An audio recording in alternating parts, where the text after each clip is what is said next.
Okay, I have just decided today to do a video on my story, and the reason I'm sharing my story is because it is the driving force behind why I do what I do for work. And my thoughts today on my run were, if I am not willing to wholeheartedly open and share my story instead of drip feeding it when I feel safe and secure, how can I expect my clients to do exactly the same with me? My other reason behind doing this right now is because I have always had a tiny issue with marketing, and there's something about it that I find inauthentic. So I thought I would market myself right now and put myself out there of why I'm doing the work I'm doing and why I'm hoping you will see this video, and if there's something in that resonates for you, come and connect with me, because this is why I'm here, putting my heart on the line, doing the work I'm doing, is to help as many people as I can. And so if that's my purpose, then I have to put myself out there however I can to get my end result. I feel really blessed because I actually have a team in place ready to do my videos and things like this for me, which I've been not taking the leap to do because of my own insecurities and my own humanness that's coming in with not taking the leap to do it. So I'm about to do it right now, fresh on my little iPhone, just to get it done. So I just want to tell you a little bit about my story, because my beliefs from the core of my soul and my heart is we are all put on this planet to heal from our stories, and the only way to heal from our stories is to share our story. And in saying that, it sounds so dramatic, but all I mean by that is we are meant to be in connection of each other and meant to be here to support each other. It's like my whole bloody hashtag or mantra is we're better together. So, you know, if we can't be all of who we are, then how can we connect wholeheartedly with those around us? So this is why I do the work I do. And, you know, what prevented me before the version you see now in doing this was my messed up relationship with food and my body and my feelings of no self-worth. And when you're consumed with all of that kind of stuff, you can't be in connection with other people wholeheartedly because you're not in connection with yourself. So that little version of me is my absolute driving force behind my work and why I'm going to do this little video. So my story is I grew up with an eating disorder for quite a big part of my life. I can't tell you exactly what year I started. My eating disorder was bulimia. I just remember, you know, at a young age having an extremely bad body image. I remember, you know, very small, sitting on the floor of my shower, and I remember it clearly. I don't remember much actually about my childhood, but I actually really remember sitting and looking at my stomach, and, you know, there was 2 rolls, and then all of a sudden there was 3. And I just remember punching my stomach and just hating it. And, you know, I would have done anything for that to be flat. And because I thought, you know, fix your body, then all the inside stuff will work and, you know, come into alignment and everything would be better. But it wasn't that way. And that was my initial driving force behind my eating disorder, because, you know, I thought my eating disorder would give me the body I wished for, and then the body I wished for would give me this, you know, inner happiness. And it wasn't true. So my eating disorder, you know, was a huge symptom for me to say your life isn't working. You know, you've got no self-worth. I used to control my feelings and my emotions through food, through eating, through numbing. You know, we've all got our own vices. It could be alcohol, it could be shopping, it could be disengagement, whatever it is. Mine was eating. And, you know, I developed an eating disorder at a really young age, and for me it was a sense of control, because I was so out of control, you know, with not dealing with who I was. So numbing that with binge eating, and, you know, then vomiting.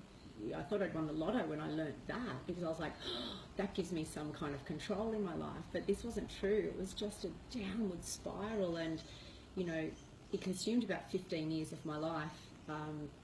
And in a nutshell, those 15 years and what drove my eating disorder was definitely a feeling of no self-worth, absolute living in massive comparison, very much in my own mind. My life was consumed about, how I felt from the minute I woke up, touching my stomach, to what that felt like, to, who do I see today, or what do I eat, or how much do I exercise. And it was just, you can imagine after 15 years, it grew just tiring, and I just lost, who I was.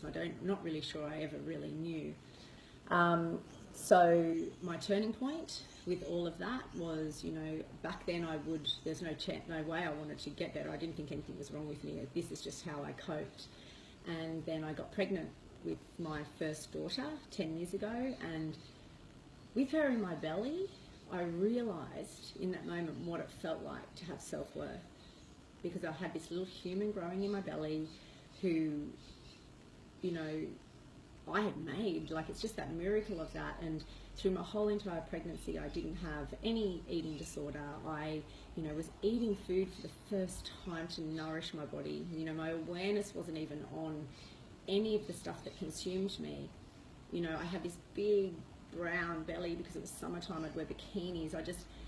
It was the only way I can describe it, was a pure feeling of freedom, and freedom to be, who I, was born to be. And it was amazing. And then I gave birth to my daughter, and shortly after her birth, the feelings came back.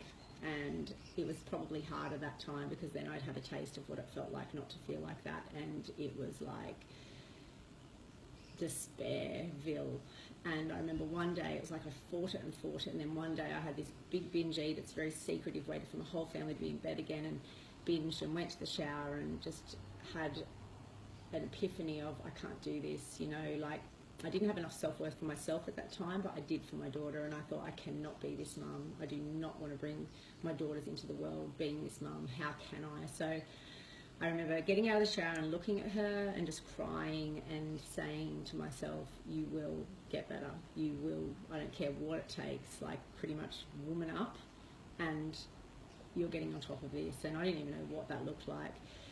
So a few synchronicities happened, which I look back now and realise, and divining timing came in, and I did tell my husband and my closest friends that I had an eating disorder, and the journey began. Like, just to tell you how I felt compared to how I feel now was, I remember sitting in the psychologist for the very first time, sitting with her, and her asking me about myself, and me saying to her, I don't care what size I was meant to be at that stage. I was like, if I'm meant to be a size 28, if I'm meant to be, whatever size I'm meant to be, just get me there. I just don't want to feel like I felt on the inside anymore. And, ironically, at that stage, it probably was exactly the weight I thought I should be to feel happy. And then I was finally there, and I was like, this isn't it. This is not working. So I did go to a few psychologists, and I have to be honest, my manipulation of my eating disorder and would come back in, and I'm sure it planted seeds of my healing, but it wasn't, didn't really help me massively. I went on my own inner journey myself. This is what I do with my clients now.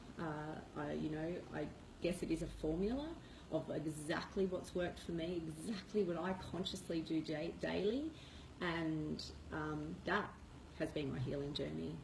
So that is what I do, and the driving force behind my work is that.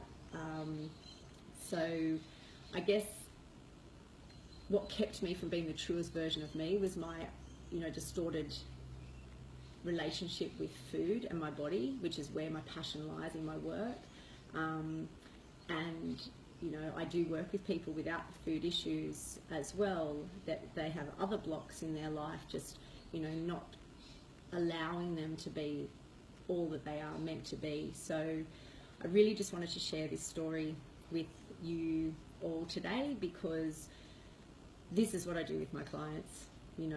We are meant to be here in connection, full stop. We are meant to be the truest versions of ourselves, full stop. And that's what I'm hoping the difference I'm making here. Okay, so I'm going to sign off with that, and you will see more videos because I feel like it's a good way to connect with people, but we just got this one done and dusted. So thanks for listening. Bye.